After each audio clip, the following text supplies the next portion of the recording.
Throughout the history, the short history of this podcast, of this Substack, I've talked a lot about personal strife that right now people are going through a lot. When we're working with people, we don't know what they're going through, and it's difficult for any of us to fully parse the impacts of all of the negative things that are hitting us in real time and the people that we care about.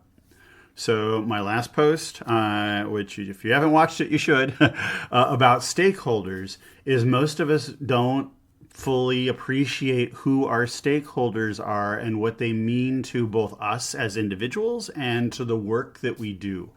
And so when we're managing a project, we are constantly meeting stakeholder needs, but we tend to discount them because we're focused on the work. And the same thing happens at home. The same thing happens with people that we care about. And so yesterday I had a workshop, a Kanban building workshop with some folks. And all of those folks were very candid about the pressures that they were under in their relationships at home, in their relationships at work, or with their professions, with aging parents, with kids. All of these things coming in and playing a fairly major role in how much they were able to focus, how much they were able to finish, how much they were able even to create a personal Kanban and actually use it. And one of the things that I really want to make clear to people, to you, you as a person, is that when we're visualizing our work, we're visualizing the work and everything that it means to us and everything that it means to the people who are waiting for us to complete it, whether it's cleaning the garage, writing a report, building a slide deck, whatever it might be. There are people who are emotionally, personally invested in whatever it is that you're doing, and you are in turn emotionally and personally invested in who they are. And so our work has kind of these three components, whether it's, and I'm using work as just anything that you do as a person that impacts another person. Okay? So we have foreseen work. So let's move into here. Foreseen work, which is our planned work. This is the work that we know is coming. Like, I know I'm going to clean the garage. I know I'm going to do these downsizing activities. I know these things. And then sort of foreseen, I'll just use this in my own experience, right, is that, okay, I know that on this particular day I'm going to do downsizing. And then you get into a box of stuff that you haven't opened in 25 years. And the next thing you know is you look into that box for downsizing and you're like, whoa, there's a lot of interesting things in this box.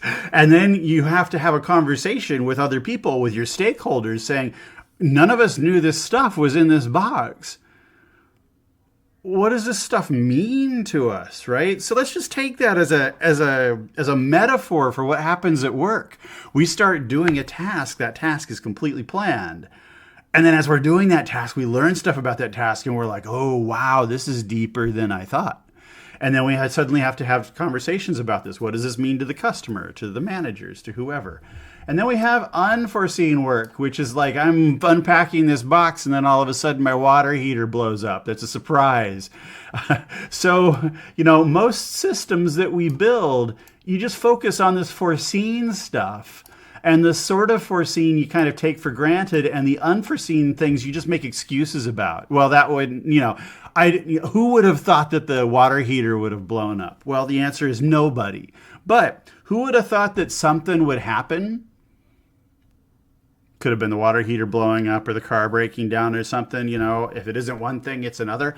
That's life. Murphy's law. That if things will go wrong, they can, and and so everything isn't going to go wrong, but no plan ever survives contact with reality. And so we have to be ready to be able to deal with weird things and then deal with things that are just plain threatening.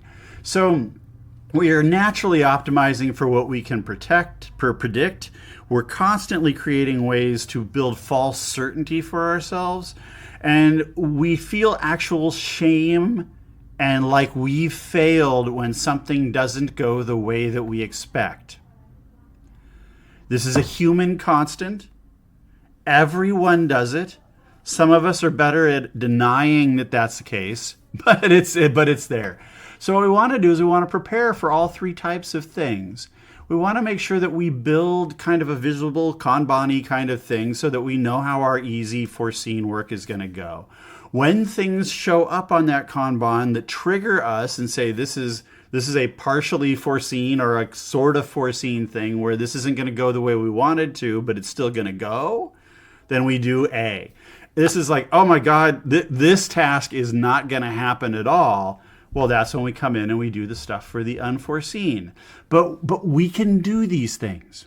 So this is when we have to ask ourselves, okay, we've got our work, we've got all this work to do, we've got all these things to happen, and these things that are happening are impacting other people. So who are these other people? Who are those stakeholders? And when we come up with something that's foreseen and we do the work, how do we just kind of get credit from ourselves and from others that we actually got that work done and it went the way we thought it would? When we hit that sort of foreseen, that kind of foreseen thing where you're going to go and you're going to get the thing done, but it's going to be different than you thought, what is the best way to communicate that change to people so that it doesn't freak them out? Because when it freaks them out, that sort of foreseen is then escalated into a complex, completely unforeseen, scary thing. But what it actually is just a small pivot, a small change in the work that needs to happen. So we need the visualizations that we have set up to show kind of like the actual investment of our time that we're placing into our goals and what we intended to put into those and how they're going. And then the second is to create kind of these patterns so that people can say, okay, I see the pattern of this thing not going exactly as we planned, but I also see that it's not a terrifically horrible thing, and we can work our way around it. Okay, after that, there's kind of this gap between, what did we want to get done and what do we actually get done? And then those gaps, if we don't handle them right, those create either frustration or shame. Shame was a smaller word, so I was trying to economize for space here. But it's that we carry those states around, those failure states, and they build up in our head. And then after a while, it's like all we can see are the failures, right? So we want to make sure that when the board is there, that the board isn't something that we can just hide from, or we can hide the board to say, I see no evil. But we can say the board is showing me that there's this change and we're going to get together with this. And then we don't have to worry about the stakeholders judging what we did or what we're doing because we've made them a conversational tool. And just in that last video, we have to figure out who those people are and what they want. So the last bit here of this short video, and trust me, this could be a whole course, is that we want to build structures around the commitments that we build to people, with people. And we want to say, you are important to me, your needs are important to me, I want to fill those needs, but we have to build in our relationship a way to communicate to each other what our needs are, and then how we're going to fulfill them for each other. So you can be committed to somebody and be indifferent. So we run into people all the time, like everybody, who has stakeholders that they don't actually recognize as stakeholders. Other teams, bosses, relatives, whatever. So what we want to do is make sure that when we're visualizing our work, we know everyone that's impacted by that work so that we can make sure that we're either meeting their value needs or we're going to go to them and we're going to say later on, look, I did this thing, this is how it worked out, and this is how it's valuable. even though it might not be exactly what you wanted. So this isn't like we're running around trying to make sure that everybody is completely happy all the time. It's to make sure that everybody is completely realistic about the amount of work that can get done and the impacts that any of us as individuals can have. So in the end, we want to know who our stakeholders are. We want to understand what their needs are, and then understand what our roles are in, if not providing exactly those needs, in helping them get closer to having those needs met. And then if we can do that for them, then they can do that for us. And then in the end, we just act. These aren't easy systems. This isn't just a take this pill and you're done.